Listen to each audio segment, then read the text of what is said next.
Today is Friday, January 5th. What we know so far about a shooting at an Iowa high school. How the top presidential candidates are talking about tomorrow's 3-year anniversary of the Capitol riot. And where Americans are in for a weekend winter storm. Plus, why a drugmaker is telling some people to skip one of its top sellers. What Microsoft is changing in its biggest keyboard update in 30 years. And all about a running club where the actual running comes second. Those stories and more news to know next.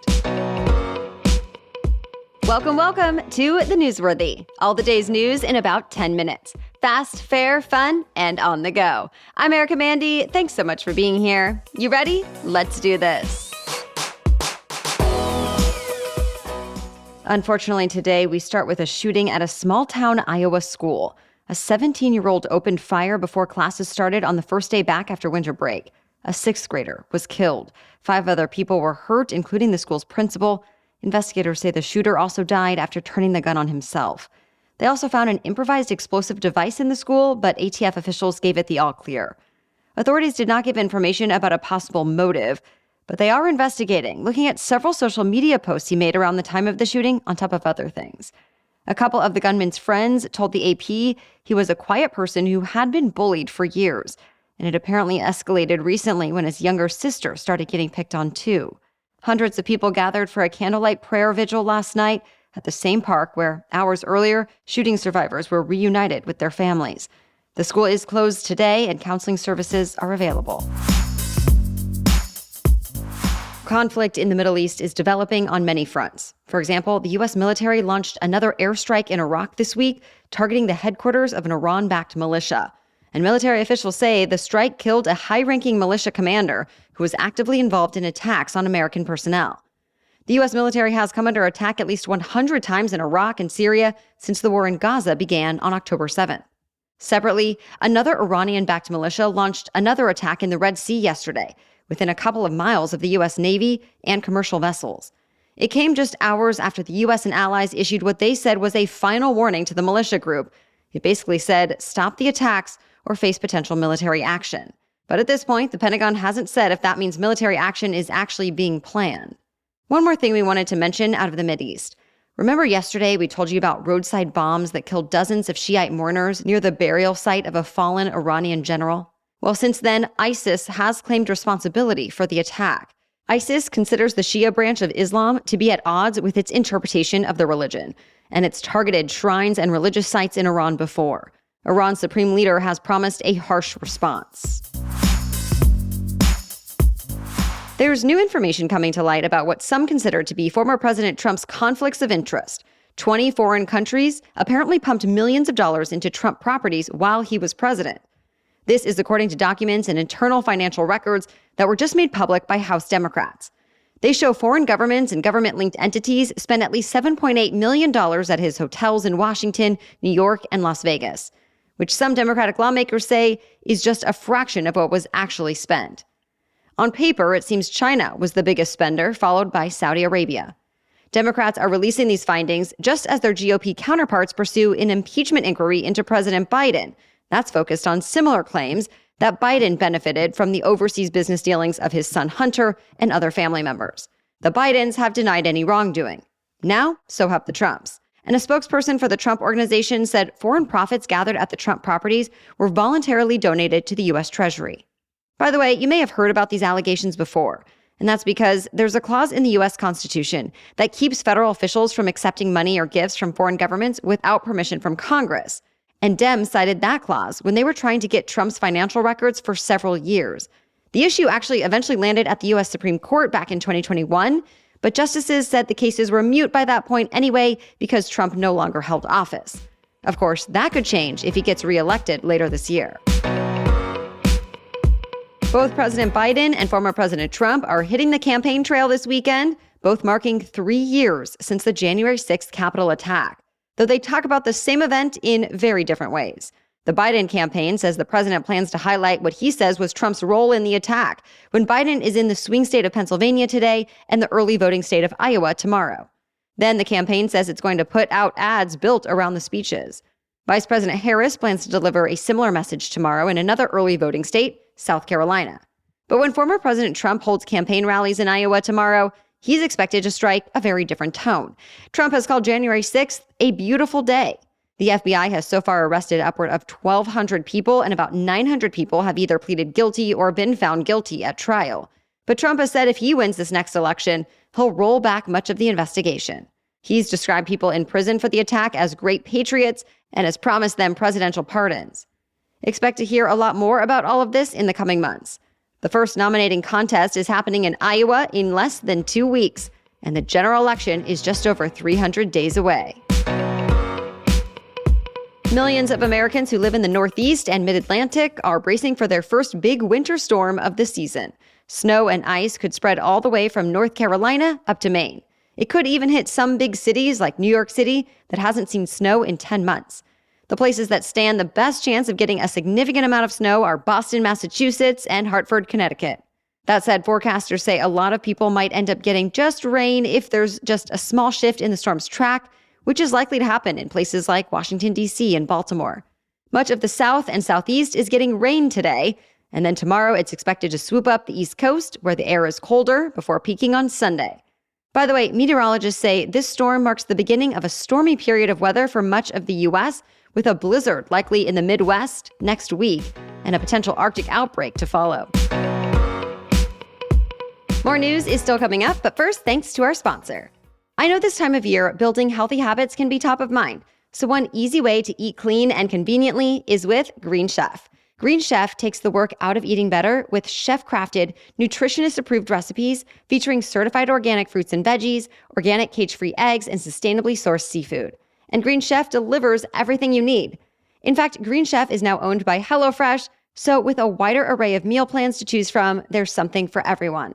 I personally appreciate that I don't have to worry about a last-minute run to the grocery store.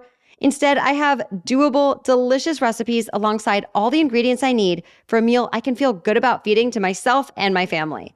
Like we recently enjoyed cheesy pesto chicken bowls with sautéed squash noodles and balsamic tomato topping. Yum. So go to greenchef.com/60newsworthy and use the code 60newsworthy to get 60% off plus 20% off your next 2 months. Again, that's 60% off plus 20% off your next 2 months when you go to greenchef.com/60newsworthy and use code 60newsworthy. Okay, now back to the news. A drug maker behind some of the most popular weight loss drugs on the market has a new warning about its own products. Eli Lilly says Mounjaro and Zepbound should really only be used by people who have been diagnosed with obesity or diabetes, and they should not be used for short-term or cosmetic weight loss, even if a doctor prescribes them for that purpose. Lilly also warned people against taking knockoffs that could expose them to potentially serious health risks. Of course, these medications, along with similar products like Ozempic and Wegovy, have been in extremely high demand, as data has shown they're pretty effective, and social media influencers have backed that up. They've actually been so popular, there have been shortages. Still, this week, Eli Lilly also announced a way to make them even more accessible. It launched a new service for patients to be able to get prescriptions through a telemedicine provider and get them delivered for free. Other weight management providers like Weight Watchers have also launched telehealth services for the drugs. The world's most popular internet browser has started to cut down on cookies, aka the small files stored on your devices that collect analytical data, personalize online ads, lets websites remember you, your logins, and more. By the end of the year, Google plans to eliminate cookies for all Chrome users. It's phasing them out, starting with 30 million randomly chosen users this week. They're being asked if they want to browse with more privacy, and if they say yes, cookies will go away. Apple Safari and Mozilla Firefox already include options to block third-party cookies, but they account for far less internet traffic, so advertisers, marketers, and web publishers say Google's decision could have a much larger impact. Microsoft's Windows keyboards are getting their first big redesign in 3 decades, and it has to do with artificial intelligence. Starting this month, some new PCs will have a special Copilot key right next to the spacebar that launches Microsoft's AI chatbot. The shortcut will help people create images, write emails, and summarize text, basically the typical AI functions. The new buttons will be coming to Microsoft's in-house line of Surface products. Dell Technologies also unveiled a Copilot key on its newest laptops, and others are expected to do the same soon, most likely next week, when tech companies launch all kinds of new upgrades at CES. Award season is about to be officially in full swing. The 81st annual Golden Globes are happening this weekend, and a couple of big Hollywood hits are expected to dominate the night. For movies, Barbie received the most nominations with 10, making it the second most nominated movie in Golden Globes history. For TV, Succession is the most nominated show, receiving 9 nods. Other top contenders include Oppenheimer and The Bear. Comedian Joe Coy is hosting. You can watch from home this Sunday on CBS or Paramount Plus, starting at 8 p.m. Eastern. Well, that's it for the main news today, so now it's time for Feel Good Friday, when we bring you one extra feel-good or positive news story before the weekend. But first, a quick break for our sponsor. We all know there are things in life we have to compromise on. Maybe it's choosing the grocery store that never has all the items you want, but it's closer and more convenient. But one thing I don't think we want to compromise on is our health.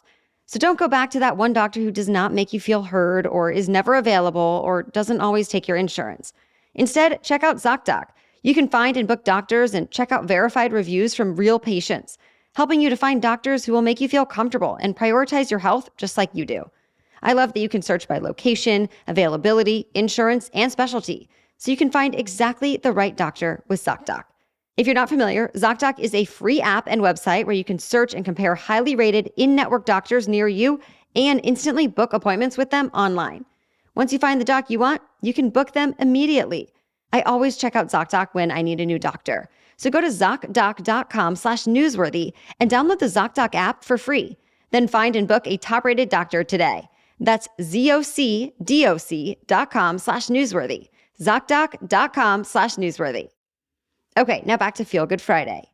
With the new year comes a lot of new fitness routines, but today we're talking about a running club that's less about reaching goals and more about building connections. It was formed in Bristol, England as an alternative to some of the more competitive clubs out there. With this one, egos are not allowed, but talking is encouraged. In fact, the founder says if you can't talk when you run, you're running too fast. She explains that it's good for mental health since it tends to be easier for members to open up and talk to new people when they're running instead of being face-to-face. And to add another little mental health boost, each runner gets a round of applause when they finish. Some members say on top of building connections and making friends, they feel protected running as part of a club, especially once it gets dark. When the club launched, it had just 17 members. Now up to 160 will turn up to one session, even in bad weather.